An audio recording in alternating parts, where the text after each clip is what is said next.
On Commerce, Science, and Transportation will come to order. For more than, the hearing this morning is going to be examining NASA's FY24 budget and priorities and discussions of that.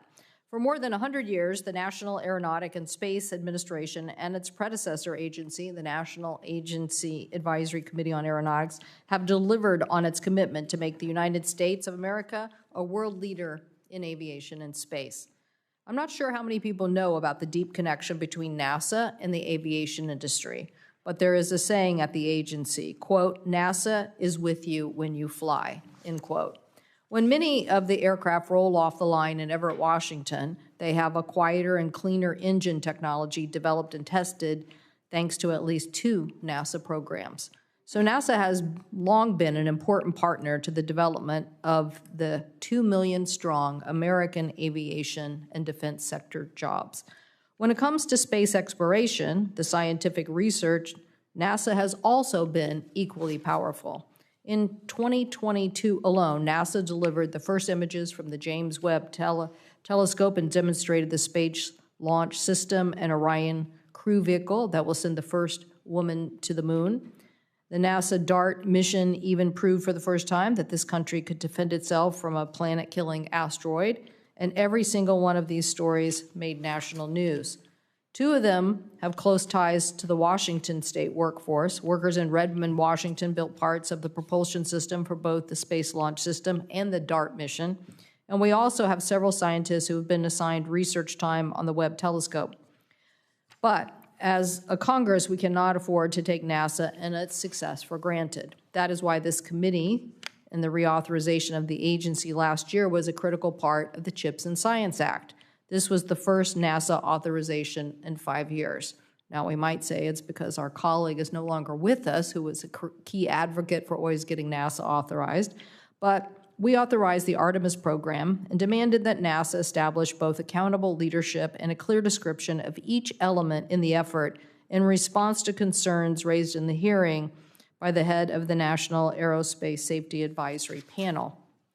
We directed the agency to create an independent program analysis, evaluation office, reduce the cost of delays associated with programs, and also in response raised concerns in this hearing this time by the Government Accountability Office. And we made it the policy of the United States to maintain world leadership in aeronautics by advancing such areas as advanced materials and manufacturing. Over the course of this hearing, I look forward to hearing from the administrator about the progress of these particular areas.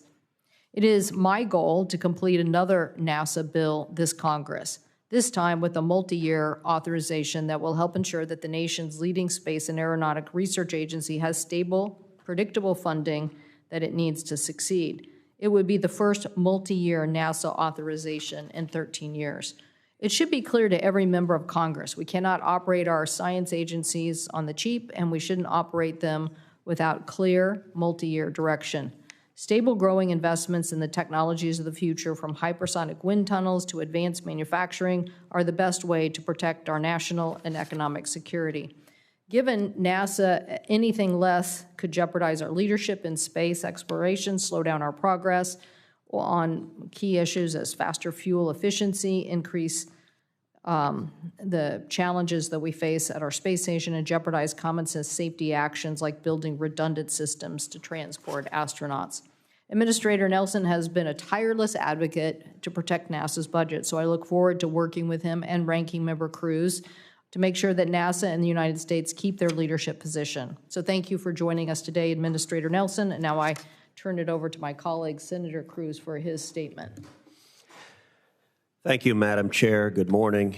I suppose we should begin with a moment regret.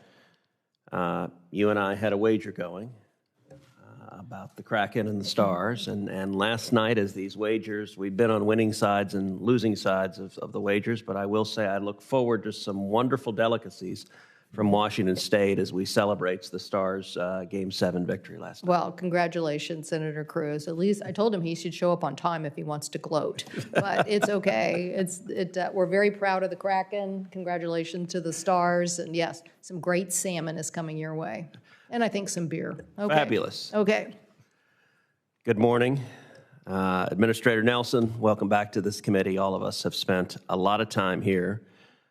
You and I have been great partners on many pieces of space legislation, and thus far, your tenure as NASA administrator has seen a number of important successes. Today, I'm looking forward to hearing an update on all things space. First, I think it's fitting to open with a note of congratulations to NASA and its international and commercial partners throughout the United States and the world, especially those partners in Texas, for all your recent successes. Like many Americans, I watched with excitement as Artemis 1 blasted off into space as the first phase of America's return to the moon.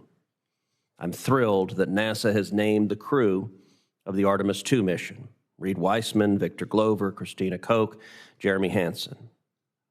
And I was incredibly privileged to be with you at Ellington Field in Houston for that announcement. Over the next year, they will complete their training at the Johnson Space Center for their 2024 flight to the moon. We were all equally excited about the recent test launch of SpaceX's Starship from their Starship in Boca Chica, Texas. While the, quote, rapid, unscheduled assembly was not exactly part of the plan, much was learned just getting off the pad, and we look forward to SpaceX launching again soon. Once again, Starship will help us return American boots to lunar soil for the first time in more than 50 years on the Artemis 3 mission. There's a reason the word Houston was one of the very first words spoken on the surface of the moon, and why it's one of the most common words in any astronaut's vocabulary.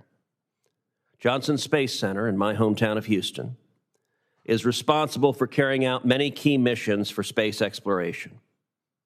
Not only is it the home of the International Space Station program, which I was glad, after years of fighting for it, that you and I together were finally able to extend it to 2023. But it is also home to Mission Control and is playing a leading role in our efforts to put a sustainable human presence on the moon and eventually put the first humans on the surface of Mars. From the Gateway Lunar Outpost to the Orion capsule to the next generation of space suits to future lunar rovers, JSC is leading the way. As a lifelong Houstonian, I am so proud of the entire team at JSC and of the entire Houston space community.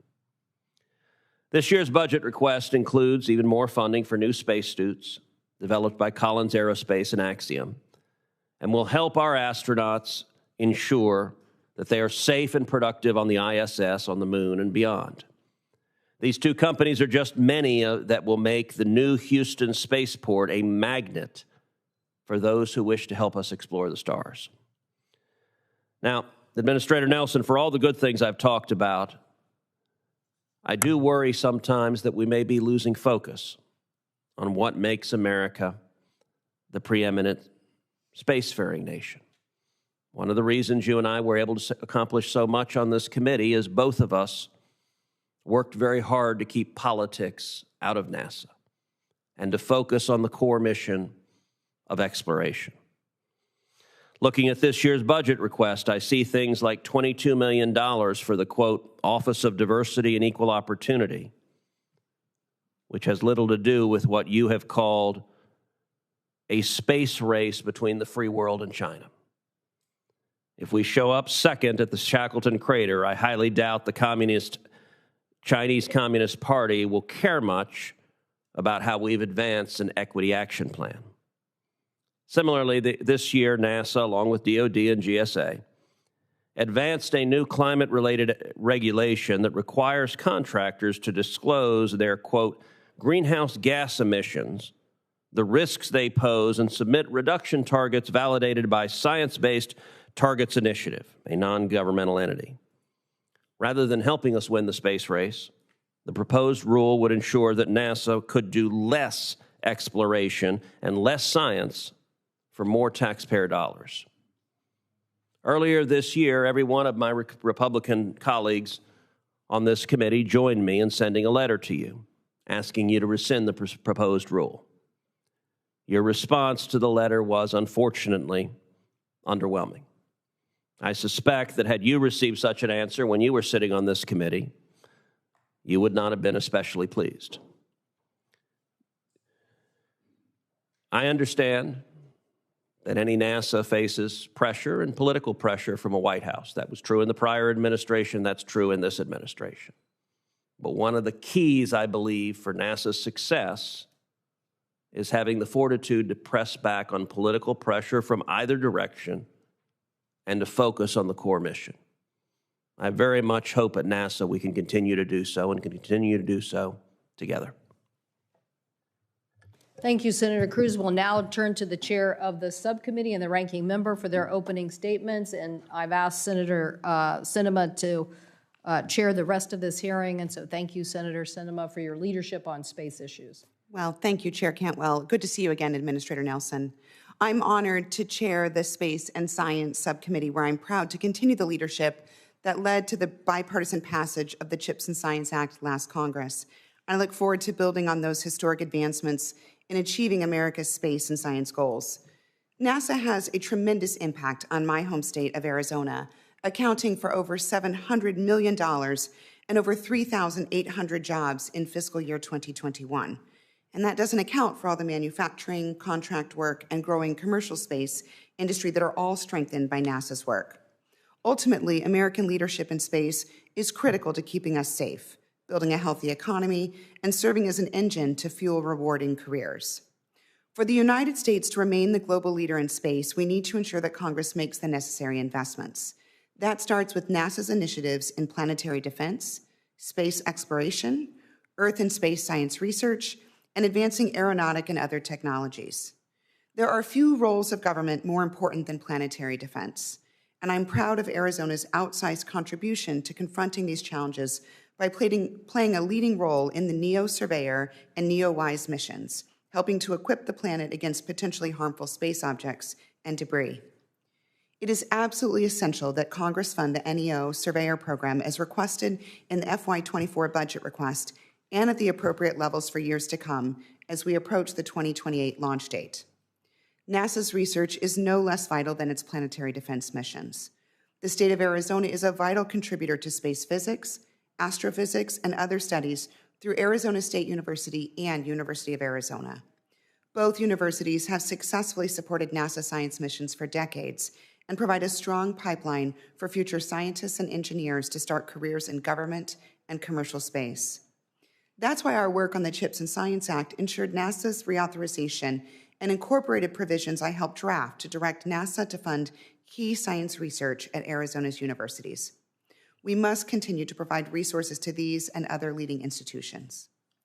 The scientific research NASA leads, including through the Earth Information Center and other data-related initiatives, benefits Arizonans and all Americans right now, not theoretically in the future.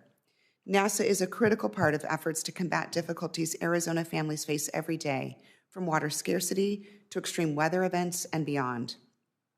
Space is no longer the exclusive domain of the federal government.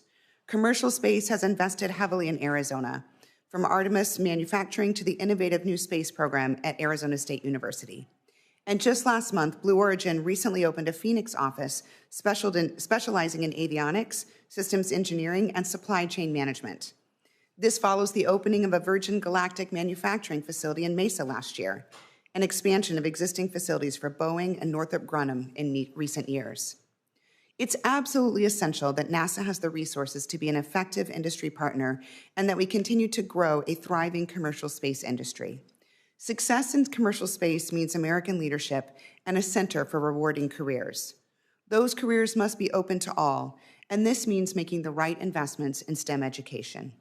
Finally, NASA needs the resources to hire and maintain a world-class workforce, which in turn requires physical infrastructure.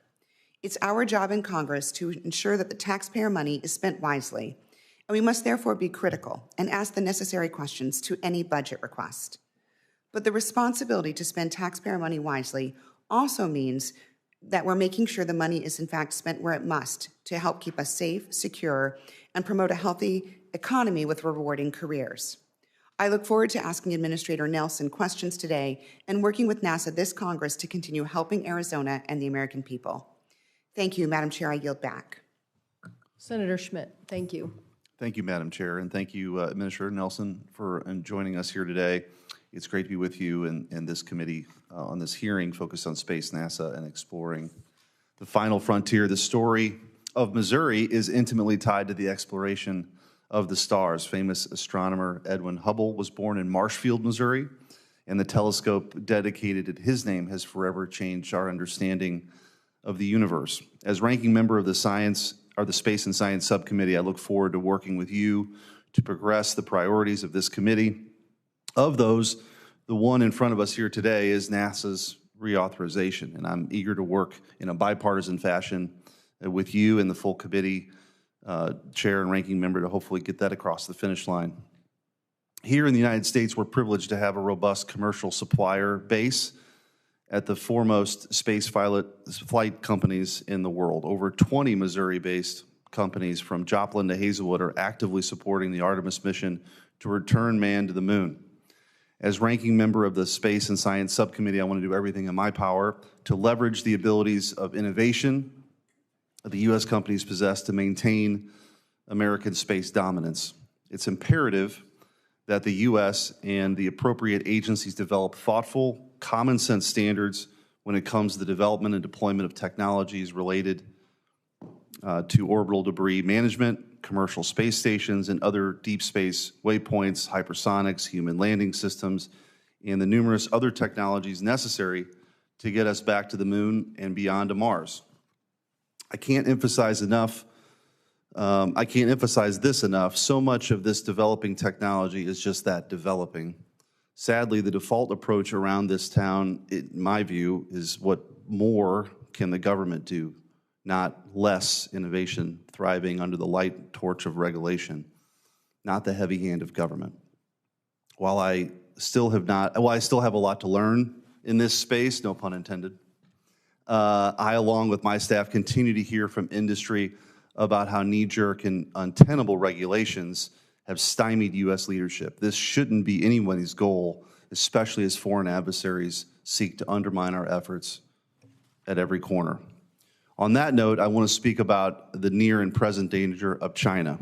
China's capabilities in space and beyond is alarming. Madam Chair, I'd like to submit the following articles entitled, "A Chinese spacecraft has been checking out U.S. satellites high above Earth, and China building cyber weapons to hijack enemy satellites," says U.S. leak, which highlight the ability of the CCP multi-directional satellites to stop and gather intel on U.S. space equities, and the CCP's development of cyber weapons to seize control of U.S. space equities.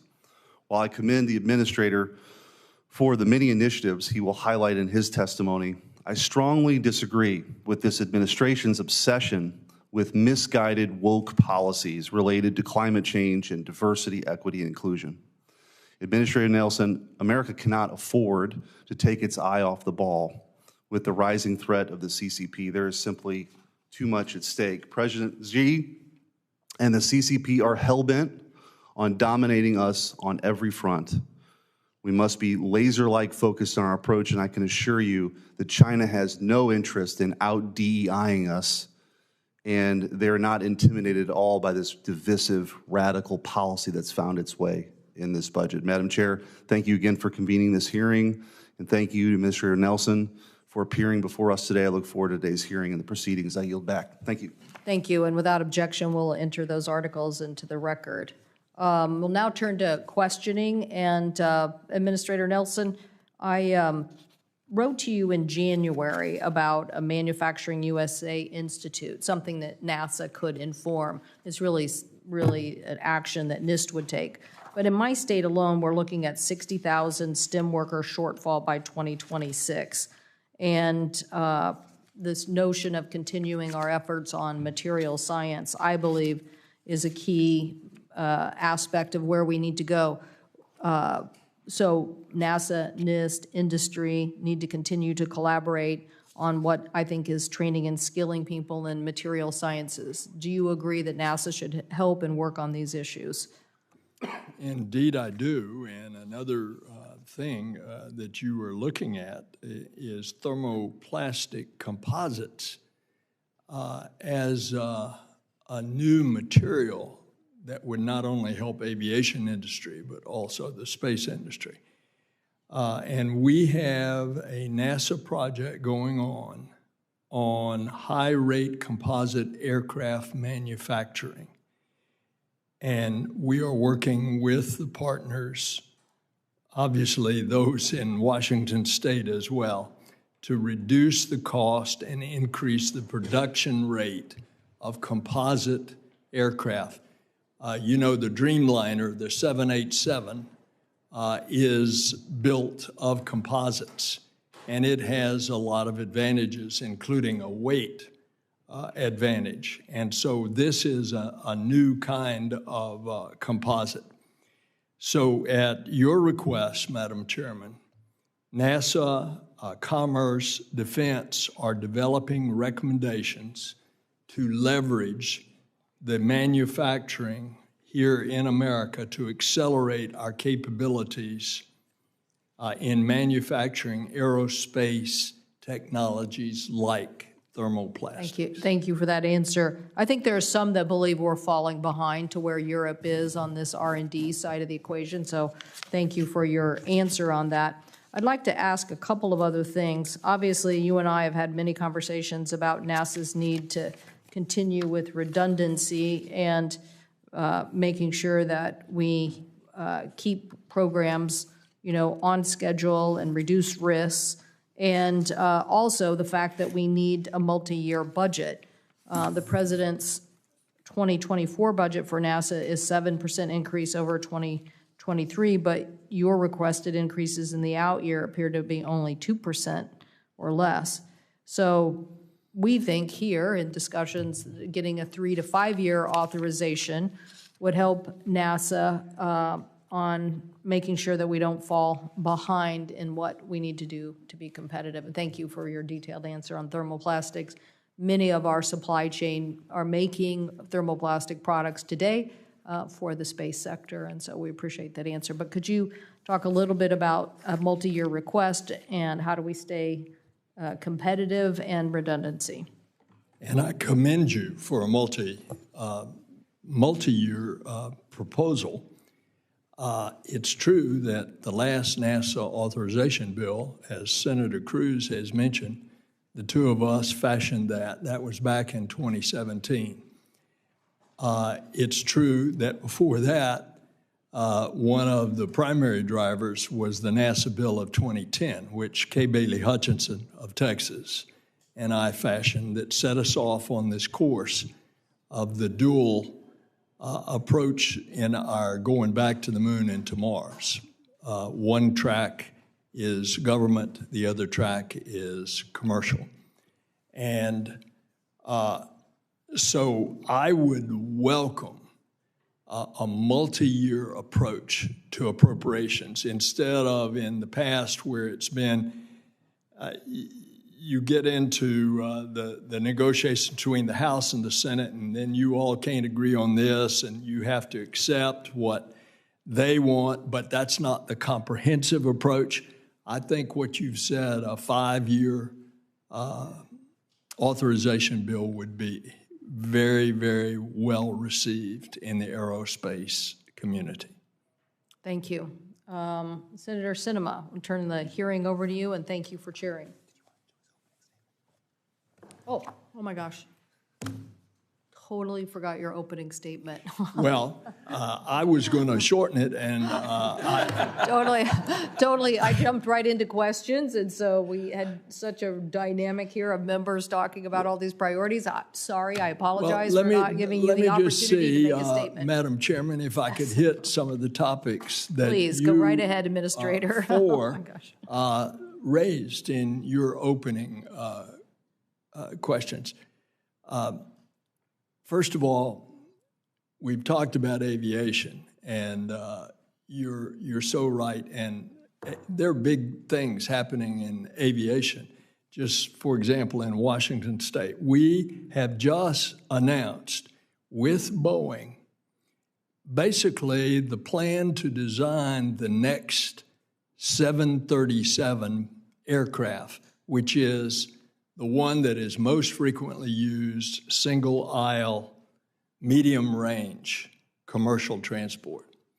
But this time, we're going to do it by working with Boeing of designing a high, thin wing, high on the fuselage. And it's so thin that it needs struts to support it. But what this design is doing is giving, along with the improvement in the engines, a 25% greater efficiency. And Senator Cruz, that would mean 25% less fuel, which is a good thing for the airlines, but might also be a good thing in the overall energy policy of the country. Senator Cruz, you mentioned the GHC. You and I in this committee have a different approach to what is happening to the Earth's climate. It so happens that NASA is in the middle of this. Why? Because all those assets up there, we design them, we build them, we launch them, and we operate many of them. Others we turn over to, like NOAA, and NOAA then, of course, has the National Weather Service. Now, the fact is that they are recording what is happening to the Earth. And what you're specifically referring to is in 2022, the Federal Acquisition Regulation Council published a draft rulemaking. That's in the draft. There are 3 agencies involved: NASA, Department of Defense, and I think it's, which one? GSA. And so it's in the middle of taking comments. But there is a provision in there, if this will give you some satisfaction, there's a provision in there that I, as the NASA administrator, can waive any requirements that might be in the rule with regard to small business. And small business is something that we take very seriously in our contracting and so forth. So I would ask you to continue with your advocacy of that position, but look at the details in the proposed rulemaking, and it is in the hearing stage, accepting comments. Senator Semina, I brought show and tell. You raised this issue. This is DART. This was incredibly successful. We wanted to see if we could hit bullseye, an asteroid. So we chose an asteroid that was about 100 meters in diameter, that was orbiting about another asteroid that was about a half a mile in diameter. Because if we hit it, we could then measure with our telescopes, did we move it? This is DART. The size of DART is 4 by 4 by 4. So it's a relatively small spacecraft. But that spacecraft hit that 350-foot wide asteroid at 16,000 miles an hour, right on the money. And sure enough, it changed the orbit of that. And therefore, we wanted to see if we could hit, if we discover a killer asteroid that's headed for Earth, would we have a chance of altering its trajectory by hitting it? And that brings this one, Arizona State, NEO Surveyor. This is a 3D printing of what is the spacecraft. It's obviously much, much larger than this. And it will go in 27, and it's going to be looking out there for killer asteroids that would endanger us. So this program primary principal investigator is Arizona State. I've been there. I've talked to them. And so I wanted to bring you all up to date on that. And Senator Smith, you raised the issue of China. We are in a space race with China. The staff of this committee has already received an intelligence briefing, and I would encourage you all to get that briefing to understand just how serious this space race is of getting on the moon. And I have said many times that it's my old country law practice days. Possession is 9/10 of the law. It is always possible that to get to the area that we're going to, the South Pole, where we think the resources are on the moon, especially water, and of course, if there's water, there's hydrogen and oxygen, and you got a gas station. I would not want us to be there second, because what is to say, if you recall the history of China, of the Spratly Islands in the South China Sea, and suddenly they're claiming that's their territory. I would not want to see them get there first and then claim this is our territory in the South Pole, you stay out. We go as an international mission. We go with international astronauts. We go with international participants in our scientific instruments. I want us to get there first. Thank you, Senator. Thank you for that passionate opening statement, Administrator. I didn't get to the budget, which you asked about. We will get to that. I want to turn to my colleague, Senator Cruz, and then we will, again, thank Senator Sinema for chairing the rest of the hearing and for her leadership. She mentioned CHIPS and science, and that was a key aspect of CHIPS and science. She played a key role in helping us get it over the goal line, and so appreciate your focus this morning. So, Senator Cruz. Thank you, Madam Chair. And as I said, it's good, Administrator Nelson, to have you back in the committee. It's unusual to have you on that side of the dais. And by the way, thank you for coming to Houston for the announcement of the crew. This is a big deal. And by the way, the crew is here today, okay. Good. And tomorrow and Thursday. And it's my understanding that I'm going to be able to bring them to the Republican luncheon on Wednesday. So I'll look forward to you seeing them there. Excellent. And they are so incredibly impressive, and we are proud of the courage that they bring in this incredibly important mission going back to the moon, but also keeping our eyes focused that Mars is the objective, and getting to the moon is an integral part of proving up the technology to go to Mars. I want to start by asking about NASA has a long history of phasing down programs. And we saw with the space shuttle, with Constellation, that there can be real bumps in a phase down. At some point, the International Space Station is going to need a phase down. We have extended the time on that till at least 2030, but at some point, that's going to have to happen. How do we avoid a brain drain? And how do we maintain the technical expertise and leadership we need when that time comes? First of all, understand that among young people, which we actively recruit in our intern program, the excitement about space, I often say space is the place, but that's not some light statement. Look at any classroom in America and look at the excitement in the areas of engineering and mathematics and technology and science. and it's real.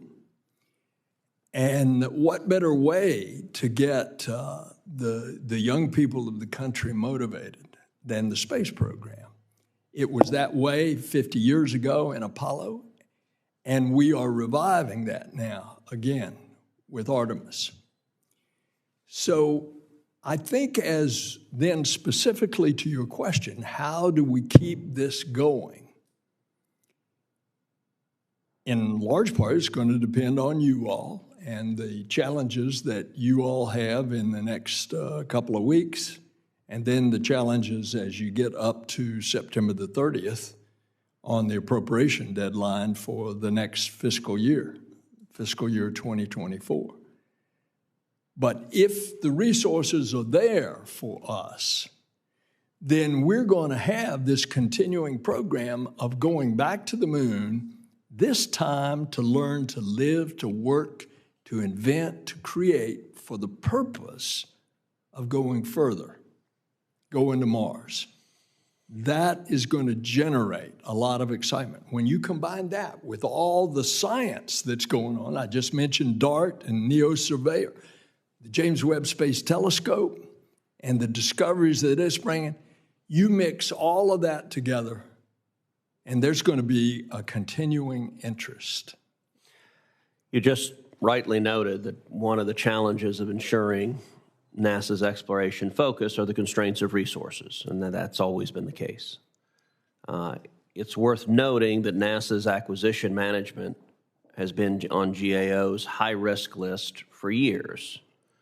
And GAO noted last year that, quote, continuing a recent trend, NASA's portfolio of major projects experienced significant cost and schedule overruns, and more projects were added.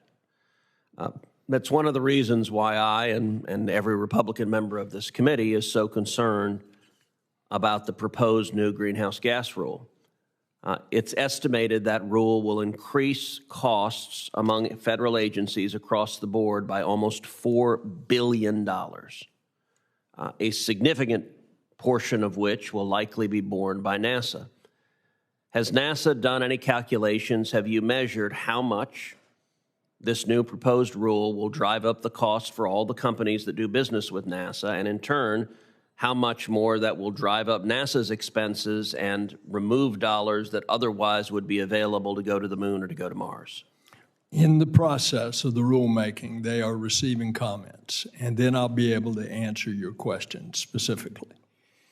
But we can't deny that NASA deals with climate, and therefore it deals with these greenhouse gases. That's what we have the instruments up there taking these measurements. But Administrator Nelson, my question is just how much are y'all driving up costs because of a political mandate from the White House? I'll give you another example. I'll get you an answer. One of the, quote, works in progress under, quote, safety, security, and mission services within the budget is to implement a 5-year plan to transition NASA's entire fleet of more than 2,600 traditional combustion vehicles to all-electric vehicles. Has NASA done any cost estimate as to how much it will cost to get rid of 2,600 combustion vehicles, replace them with electric vehicles, and then install the charging infrastructure everywhere that will be needed for those vehicles? I'll get you an answer. But if you're suggesting that we should abandon the entire national effort to move toward electric vehicles, I would say that there's a significant difference of opinion about that. What I'm suggesting is NASA should stay focused on its core mission of going to space and going to the moon and going to Mars. And the extent to which, I understand this is a very political White House. I understand most White Houses are. The extent to which NASA salutes and jumps on board with those political objectives, that will significantly undermine not only the ability of NASA to have the resources it needs to keep building things to go to space, but it also, we've worked very hard, you and I have worked very hard to keep NASA out of partisan politics, and I would encourage you energetically to continue that work because we've got a Republican House of Representatives now. If NASA is seen as partisan, that is very bad for space and space exploration. And so I hope NASA will continue its tradition of staying out of those battles. And I assure you, NASA is and will be, if I'm around, not only bipartisan, but nonpartisan. And it will continue that way.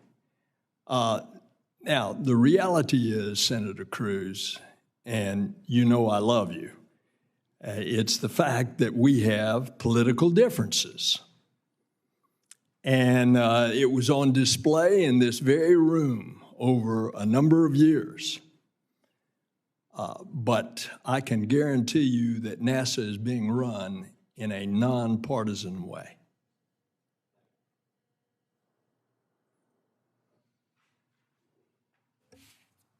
Thank you. Welcome again, Administrator Nelson. I'll now recognize myself for a few questions. I am proud of Arizona's longstanding leadership in planetary defense, including addressing the threats of destructive near-Earth objects, or NEOs, as you've discussed. In fact, the Catalina Sky Survey and Space Watch at Kitt Peak in Arizona have detected more than half of all of the identified NEOs. Unfortunately, to date, NASA has only identified approximately 42% of the NEOs larger than 140 meters in size that could cause a devastating impact should they hit the Earth. This is far less than the 90% by 2020 that was required by the 2005 George E. Brown Jr. Near-Earth Object Survey Act.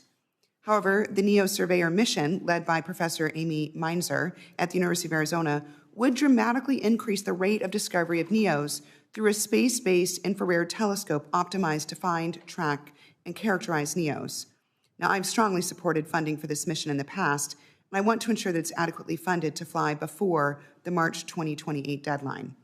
So why is this year's $209.7 million budget request for the NEO Surveyor mission, as well as continued support for additional funding in the future years, so essential to meet the statutory requirements and protect our planet from potentially harmful objects?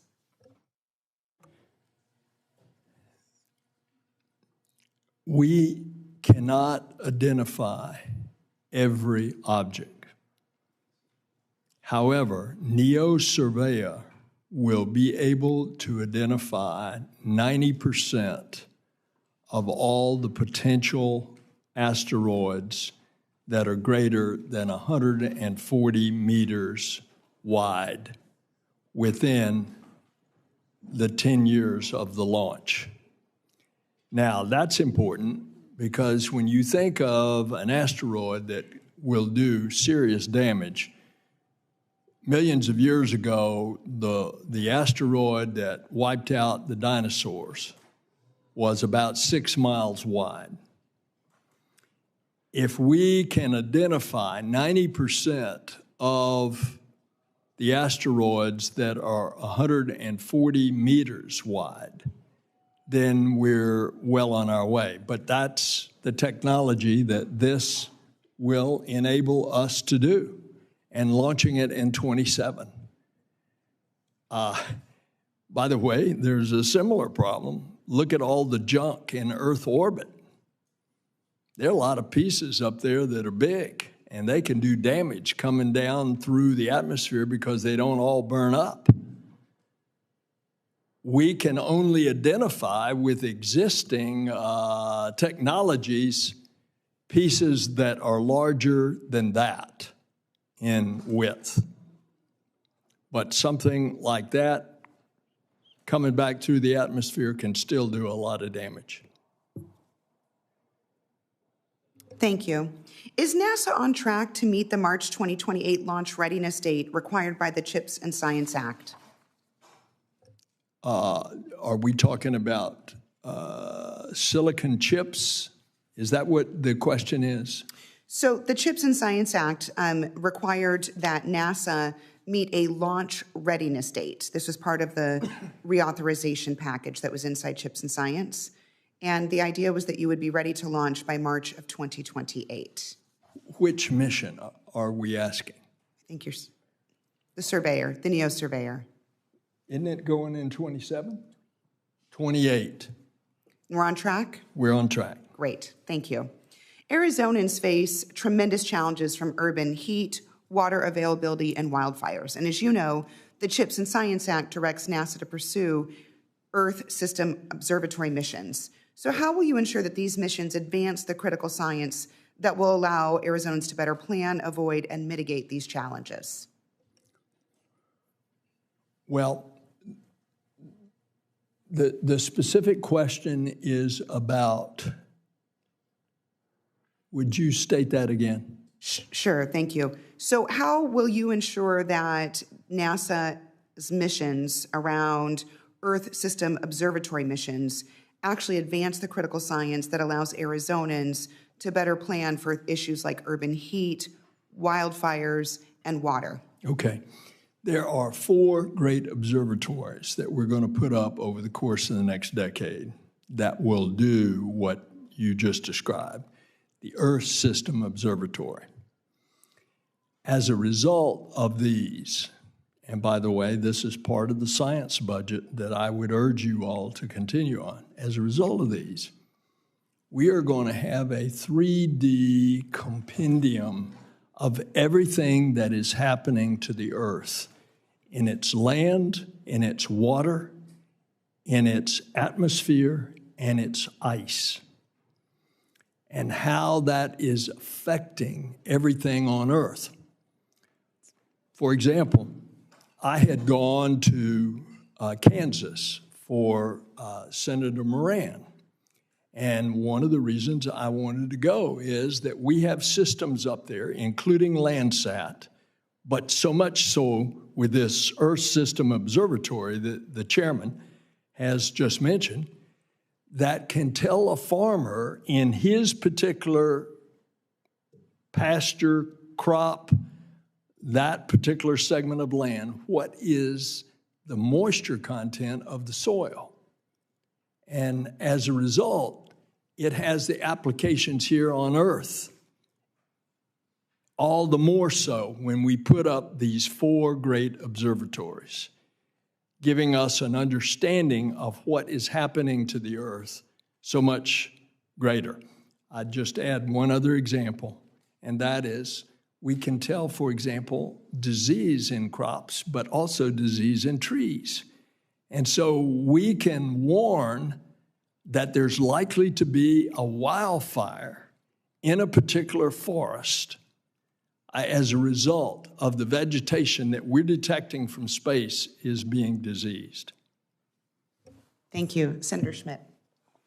Thank you, Madam Chair, and it's good to see you again. We had a great visit in my office, and I noticed you already pulled out the "I'm just a country lawyer" line earlier, which is one of my favorites. But anyway, it's good to see you again. I did want to ask you,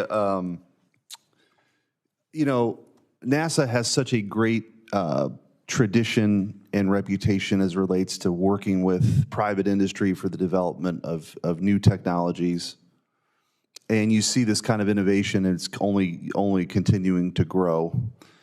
And we're on this, I mean, space has always been referred to as the final frontier, but we're continuing to push that envelope, which is great. Could you give the committee, or the 3 of us, I suppose, an idea of what you're doing or some specific efforts that you've employed as commissioner or the agency in general to help foster that kind of innovation as opposed to being an impediment? Because this is one of the, you know, obviously the great concerns is government getting too involved, potentially stymieing some of that innovation. And this is, you know, with space, I appreciate your comment earlier about China. I serve on the Armed Services Committee as well. And, you know, China is playing for keeps, and space is, you know, sort of ground zero for that competition that we're in. So just if you could walk through some of the things that you're doing that help foster innovation as opposed to hinder it.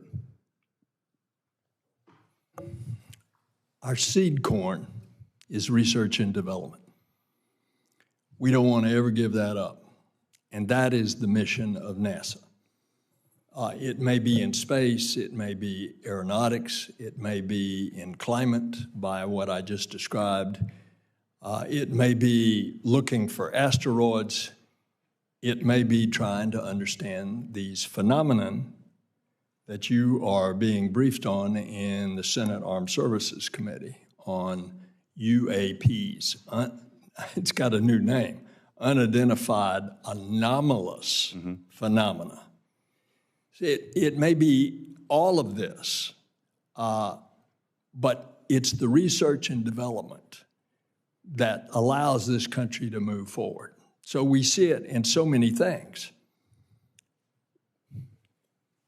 The reason it's going to accelerate and sustain itself is we do it not just as a government agency, but we do it with our commercial partners and now our international partners.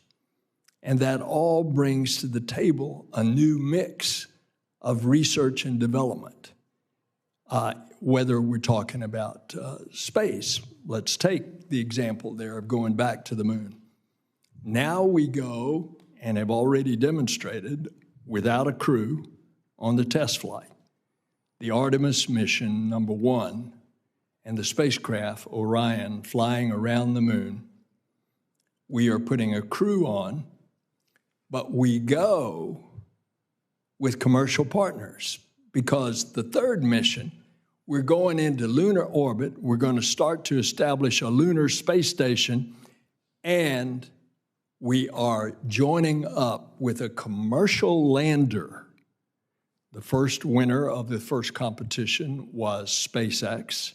We have a second competition that is just coming to a close, and the winner of that competition, so will be announced very shortly. And so we will have 2 landers. And therefore, it's a public-private partnership. We also, to go back to the moon this time in a different way, we go with our international partners. That wasn't the case half a century ago. We did it as the U.S. government. This time, even on the first crew, the ones that are coming here to Capitol Hill today, our first international astronaut is Jeremy Hansen, a Canadian F-18 Royal Air Force pilot. And so it's the beginning of these international crews. Now, on the International Space Station, we've been having international crews there ever since the late 1990s when we opened up the International Space Station. Well, I appreciate that, and I'm limited on time, but I do want to make the point in following up with some of the comments from Senator Cruz. And he was talking about climate, and you've indicated that China is a serious threat competitor here. In the budget, it is worth noting that China is mentioned one time in the budget. Les Mis, I hear the ringtone. China is mentioned one time, but climate and DEI-related items are mentioned 153 times in the budget. So we talk about priorities, not that that's the litmus test, but my concern is, and also serving on our Armed Services Committee, we've had, with the leadership of Senator Wicker as the ranking member, had a lot of questions to some political appointees to those positions about, again, this obsession with this political ideology. And NASA has had such a great reputation. I do not want to see NASA dragged into these political fights and the politicization that dominates everything. NASA has no business in that. So it's more of a comment than a question. I would urge you to rethink this administration's obsession with this divisive ideology that's now finding its way in military budgets, NASA budgets, and I just think it's completely wrong-headed. But thank you for your time today. Thank you, Senator. Senator Wicker. Well, thank you very much, and it's great to see you again, Mr. Administrator, and I congratulate you on the great work you're doing. It may come as a total shock to you that I would want to ask about the Stennis Space Center.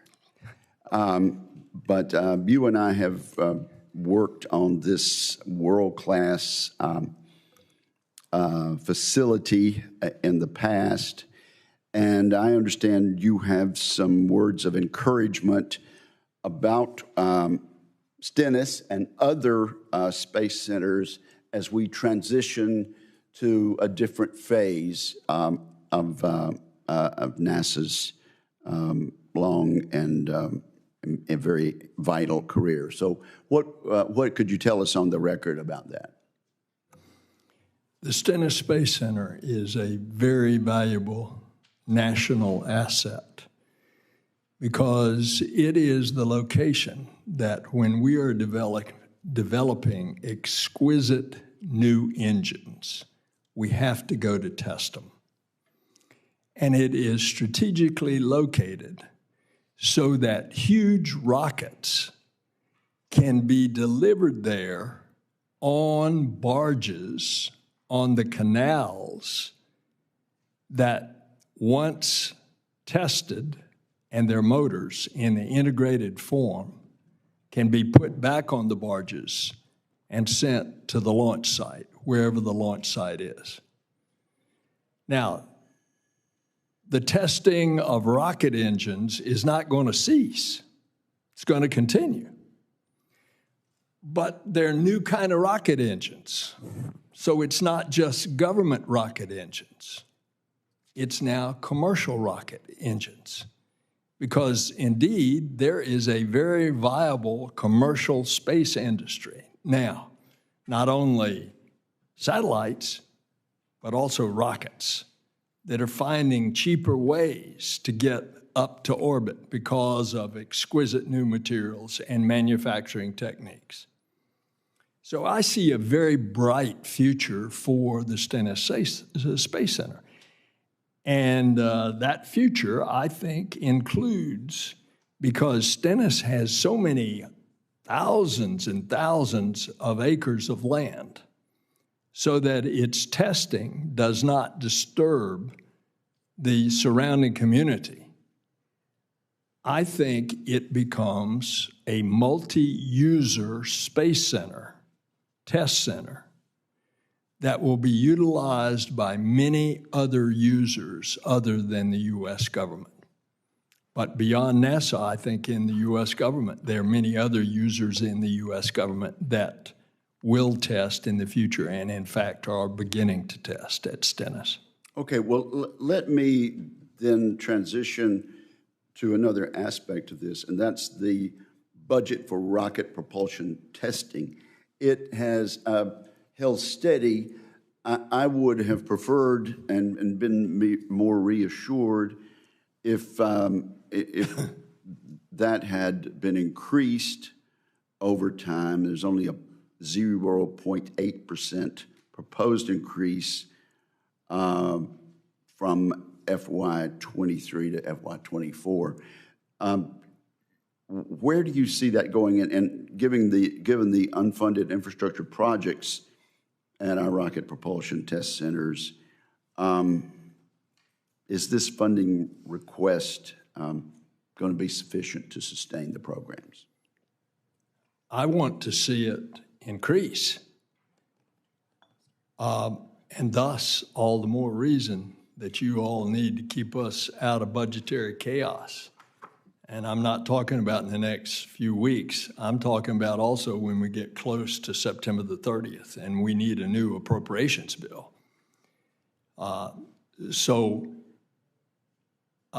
Your question specifically is, are we going to have increased need of increased appropriations in order to provide the testing facilities for our space rockets? And the answer, in large part, is up to you. By the way, we have $5 billion of unmet needs on infrastructure. Fortunately, we were able to address some of it in an emergency appropriations for both Michoud in New Orleans as well as Stennis because of the hurricanes. So in a hurricane supplemental, we were able to repair damage. But this is throughout all NASA's 10 centers and 10 facilities. We are sucking air when it comes to the needs of infrastructure. Okay, well, I appreciate your answer, and Madam Chair, I'll yield back in a sentence or two. But I think what I hear you say is that, yes, we could, and in fact need some additional appropriation in order for these testing facilities to meet the needs that we have. I certainly agree with you when you talk about continuing resolutions and the way they do not meet the needs and in fact waste billions and billions of dollars when we're forced to continue under last year's plan rather than move forward on what is actually needed. So I appreciate you working with us on this, and of course, you don't have a stronger supporter of the Artemis program and the space programs than many of the members on this side of the dais. Thank you, Madam Chair. Thank you. Senator Hickenlooper. Yes, and thank you, Mr. Nelson. Yeah, we've got some sort of a space object between us. You've referred a little bit to some of the risks and dangers of debris. The Orbits Act, which passed the Senate unanimously in the 117th Congress, would jumpstart a partnership with industry to figure out how we're going to develop the technologies to get this debris out of the LEO. I think it's critical for tackling this problem that continues to grow. Now, other nations, including European nations, the Japanese space agencies, have all established dedicated programs to advance their own debris removal technologies.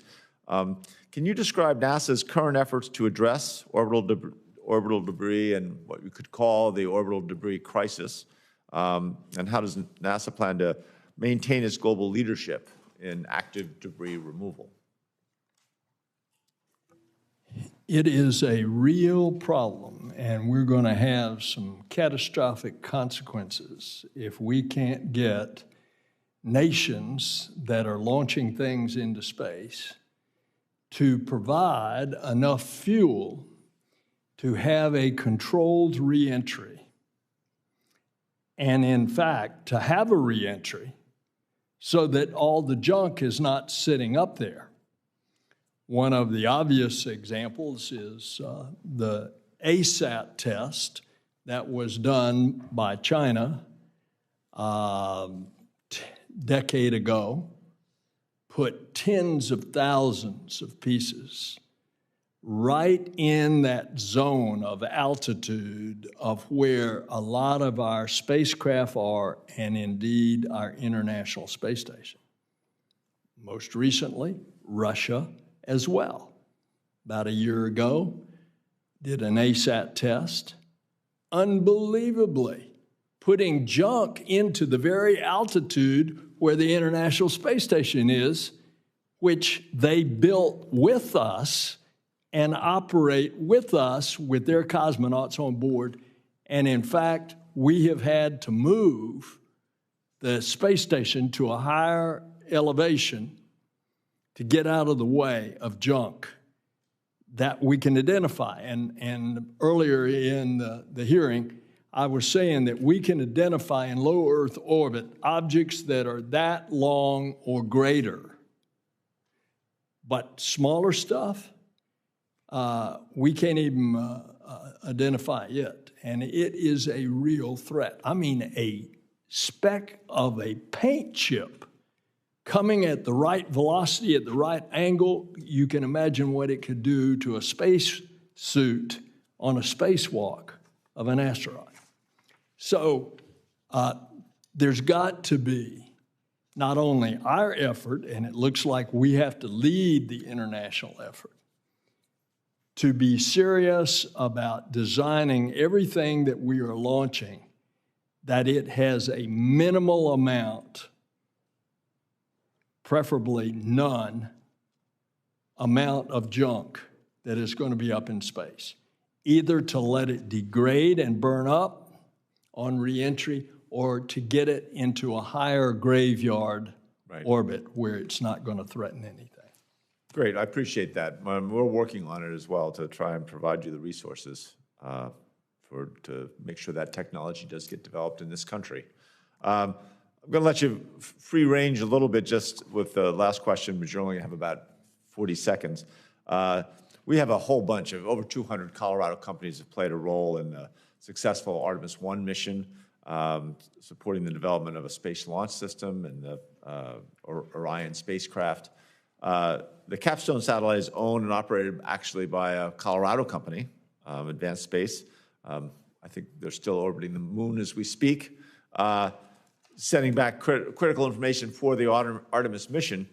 So just giving you an open palette, can you describe the value of the public-private partnership in our return to the moon? How is NASA engaging our industry partners to keep the human landing systems and the Lunar Gateway on budget and on schedule?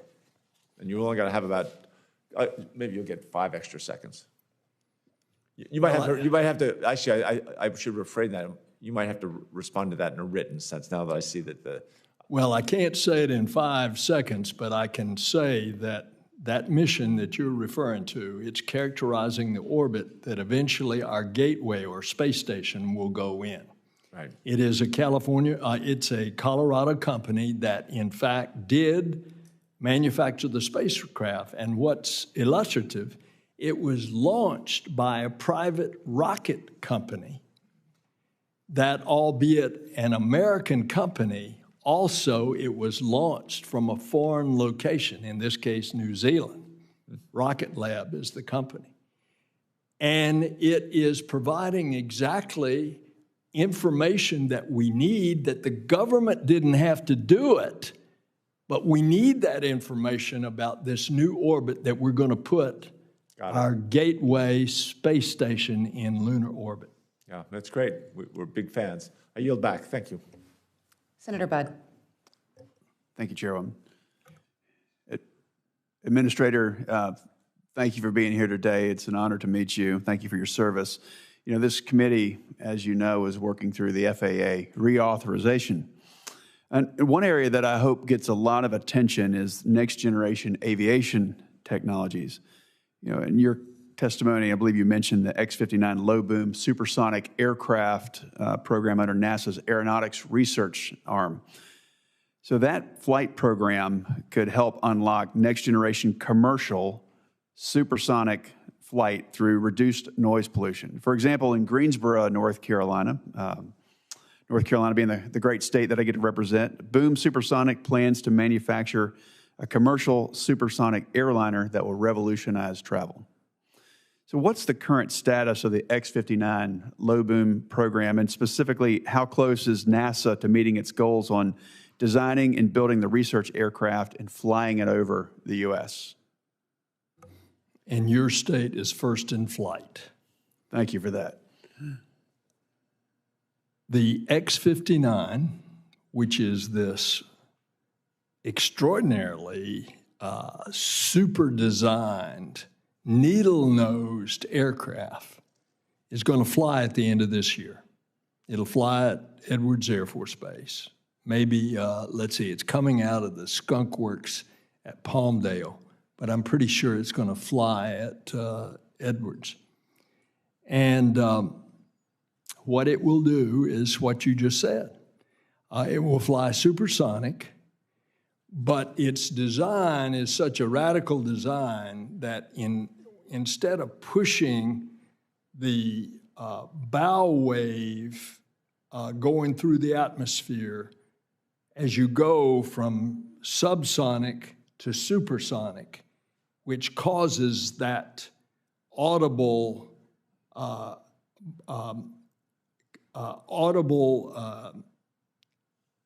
sound that goes boom, boom. It will, because of the design, as you go supersonic, it will be a muffled roar. And the whole thing is just what you said, designed to allow us to travel supersonic over populated areas. An obvious one would be from coast to coast.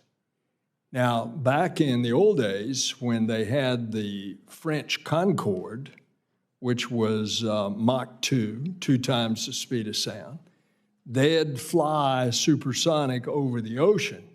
But when they got to the shores of either Europe or any other location, they had to slow down subsonic because of that boom being such a shattering sound.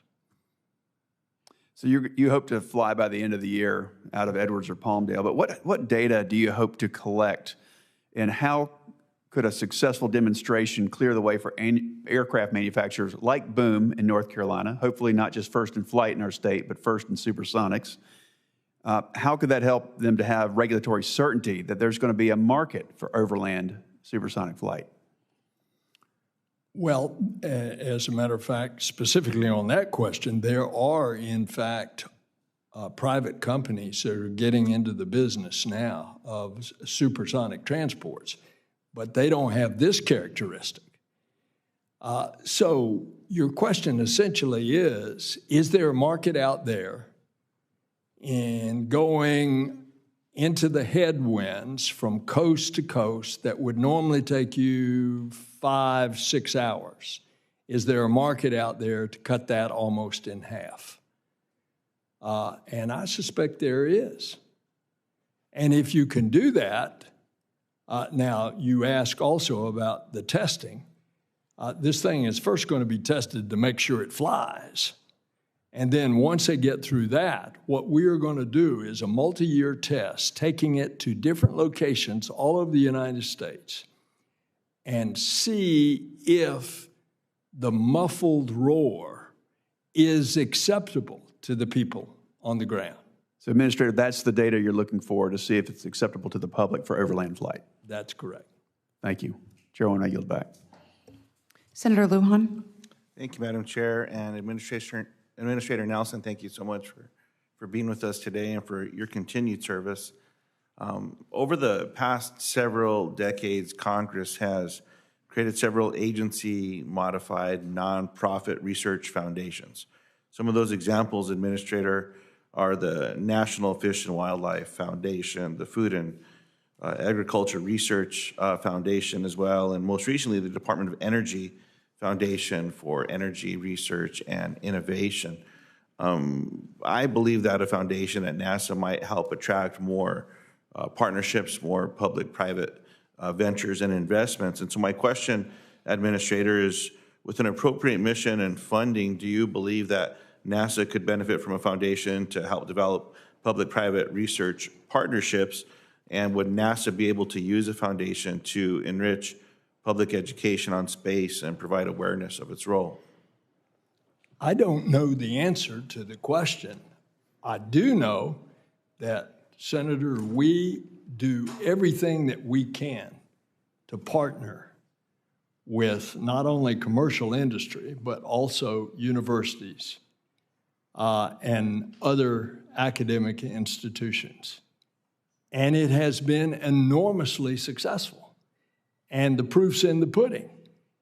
You look at, for example, commercial crew to the International Space Station. That has cost NASA significantly less. Our partner, in this case, SpaceX, soon to come, Boeing, with their Starliner, which should fly later on in the year for the first time with crew. It's on a fixed price contract, and it delivers crew and cargo to the International Space Station. That was an employment of commercial activities, ingenuity, creativity in a way that NASA had never done, doing it all as a government program in the past. So too, in our science research, we join up with commercial ventures as well as academic institutions. We put out a lot of grants, and we specifically, by the way, considering your state, we put those grants into areas that don't normally identify with the aerospace communities, because we want the creativity of, in one example, rural communities. That creativity to be brought forth in this scientific research. So I think we've got the approach of a public-private, for that matter, international partnerships now that we're getting the biggest bang for the buck. I appreciate that response, sir. You're familiar with NASA White Sands Test Facility out in New Mexico, Administrator, which was established back in 1962.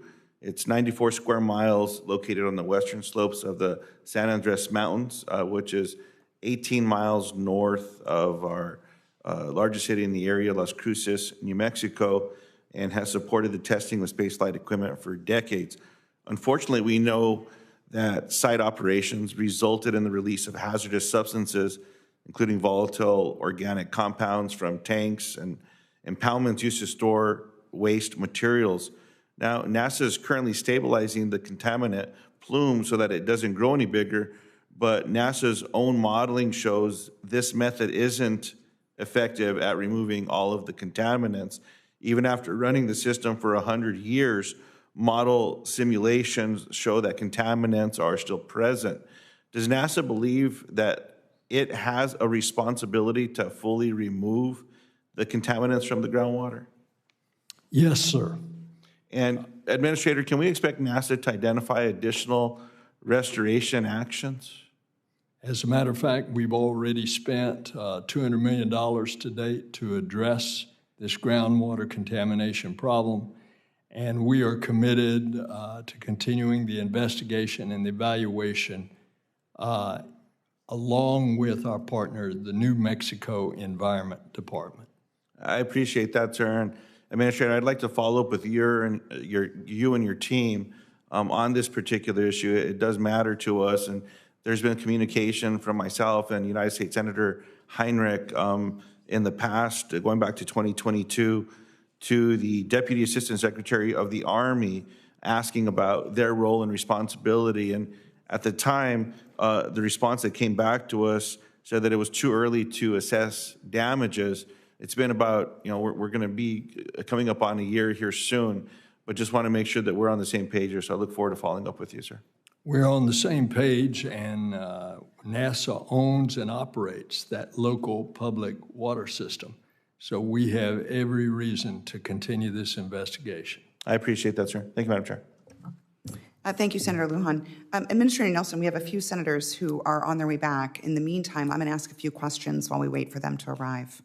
The last time I was asking questions, I was asking about the CHIPS and Science Act as it relates to Arizona's unique climate issues, such as water and heat, urban heat. So I want to kind of pick up on that. My question for you now is, how will NASA ensure that all the data that is gathered through the Earth System Observatory, how can we ensure that it's available to all states and tribes, researchers, et cetera, in a timely manner, so that in Arizona we can address issues like urban heat and water availability? As you recall, the CHIPS and Science Act requires that that data be provided. Does NASA have a plan to do so in a timely manner? Yes, ma'am. And let me give you a specific answer to your question. Knowing that we have this great observatory that is being put up with 4 additional elements in addition to what we already have, and the specificity of information of what is happening to the Earth and its climate that will result therefrom, yours truly said, we've got to get this information out to everybody. And I knew the concept of a mission control center where everything is on display. So I said, why can't we do this for all the information that we're bringing in from all of these assets that are up in space? What has come to be is our request that was funded the first time last year. We're asking for that funding this coming year. The Earth Information Center. And I see that not just as a physical location in many different locations where people could go, but I see that being offered virtually to everybody. School children, international partners, everybody. we're going to get a first glimpse of this because we have taken the east lobby of our building, which is a stone's throw from here, about 4 or 5 blocks away. And we are remaking that lobby into a very preliminary example of what an Earth Information Center would offer, complete with a board that is constantly bringing information. That's going to be open in about 3 or 4 weeks. And so I want you to come and see it. And it's just an example of something to come. And that something to come is going to be extensive information available at the touch of a click. Thank you. Arizona's major role in space extends to the private sector, and I'm proud of the diversity of space companies in my state and everything that they're doing and accomplishing for the nation. We have a robust business climate in Arizona and look forward to our commercial space partners' continued success. How does NASA plan to invest in the commercial space industry through large programs like Moon to Mars or Artemis that will drive innovation and competition? Everything that we're doing is being approached in this commercial public-private partnership. So if it's the example that Senator Lujan was talking about of going to the moon, we have a public-private partnership. The government is going to get there with Artemis, with the capsule Orion. But then a commercial lander is going to rendezvous and dock, and the lander is going to take the crew to the surface. We see that in science. We see the commercial partnerships that are being done. Another example is the senator from Colorado, Senator Hickenlooper, was talking about this Colorado private startup company. They've got an instrument in this new orbit that we're going into at the moon that is polar, it's elliptical, and we've never been in that kind of orbit. We're doing it because we're going to have constant ability to communicate with our spacecraft at the moon because it's not going behind the backside of the moon where we'd lose radio contact. A California startup instrument put up by a private rocket company is what has that instrument in that unusual orbit called the NHRO orbit. Thank you. Senator Rosen? Well, thank you, Madam Chair. I appreciate you calling on me. And of course, Administrator Nelson, Senator Nelson, it's so good to see you here today and hear all the great things that you're working on. And I'm going to talk a little bit about some things going on in Nevada, because we have an area called Railroad Valley, which is NASA has been asking for a land withdrawal on that. And so last month, the Bureau of Land Management has approved NASA's application for the withdrawal of over 22,000 acres of public land in Railroad Valley. This area is located in Nye County. It's being used by NASA for calibrating satellites. My team's been told that this site is the only one of its kind in the United States and benefits critical research and national security initiatives. However, this area in Nevada is also rich with lithium and other critical minerals, and a number of clean energy companies are also looking to pursue projects there. These projects could help provide our domestic supply chain with critical minerals and further our clean energy goals. So I'm therefore disappointed that up until now, and the withdrawal announcement just last month, my office, Nye County, and other stakeholders have had a very difficult time learning about NASA's land request and getting in touch with your agency. You know, over 80% of Nevada's land is federal, so communication for us is key in ensuring responsible multiple use land management. And so will you commit to improving NASA's communication about this effort with my office, Nye County, and other stakeholders as we look at the Railroad Valley land withdrawal and see what the impact is, and really work with Bureau of Land Management with the entities that are interested in developing there as well? Let me define the problem and give you the background. What does this area do? It is flat and it has a reflective value because of the composition of the soil. That there are only 3 places in the world that have this: Nevada, China, and Libya, 3 others outside of the United States, including Israel.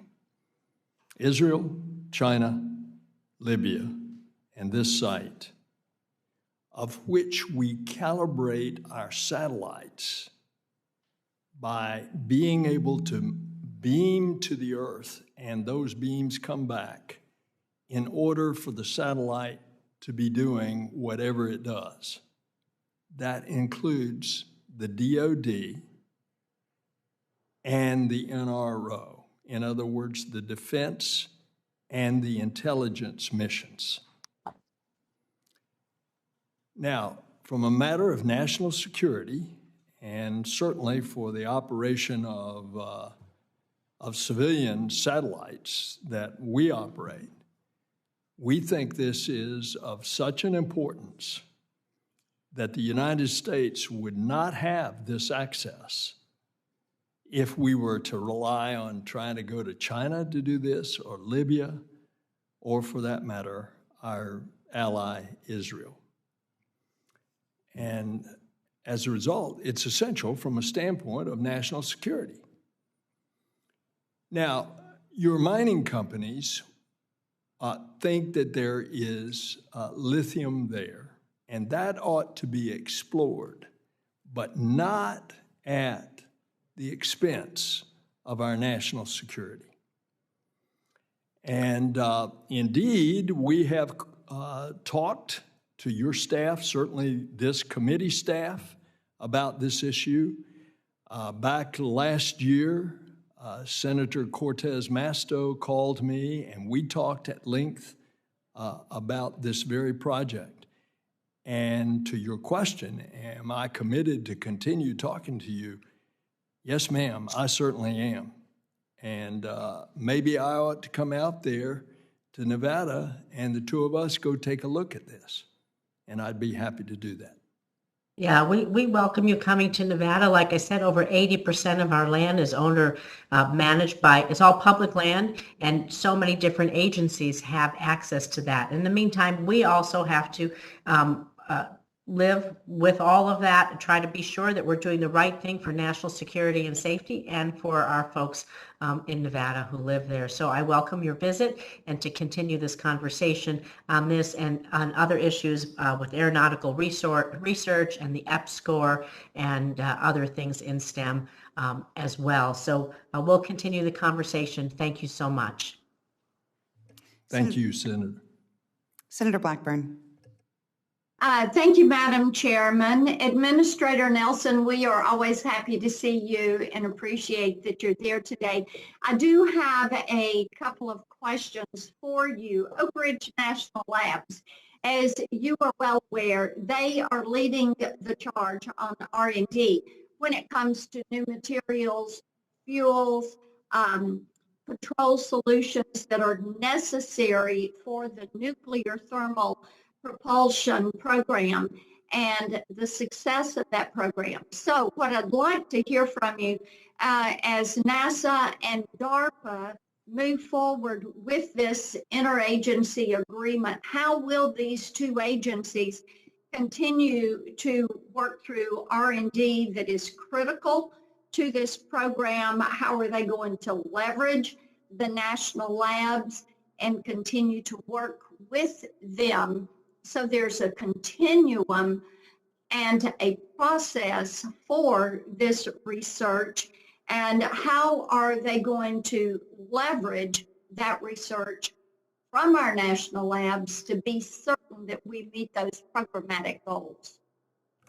Senator, this research is absolutely critical for us exploring the heavens.